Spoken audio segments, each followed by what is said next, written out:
Hello friends, நம்ம instant முறுக்கு தான். சட்டுன்னு 10 நிமிஷத்தில் போட்டுடலாம் வாங்க. சாயந்தரம் நேரம் பாருங்க, நான் சும்மா இப்போ மழை காலத்தில் அரிசி காய போட முடியல, அதனால் நான் முறுக்கு பாக்கெட் தான் அரைக்கலாம் வாங்கிட்டு வந்திருக்கேன்.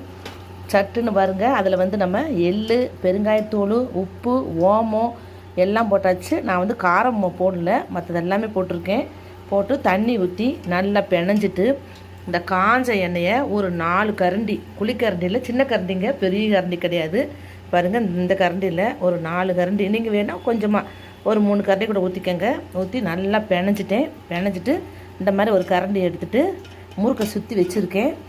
சுற்றி வச்சுட்டு இப்போ நம்ம இந்த மாதிரி நான் குழாய் வச்சுருக்கேன். இந்த மாதிரி குழாய் வச்சுருக்கேன், எல்லாம் எடுத்து போட்டு வச்சுருக்கிறேன். அந்த முறுக்கு சுற்றுற தட்டை எடுத்து வச்சுட்டு இந்த பாருங்கள், இதை எடுத்துகிட்டு நம்ம முறுக்கு மாதிரி சுற்றி வச்சுட்டோன்னா டக்குன்னு போட்டு எண்ணெய் காஞ்சிருச்சு பாருங்கள். எண்ணெய் காஞ்சிருச்சு, போட்டு பார்த்தோம்னா தெரியும் பாருங்கள். எண்ணெய்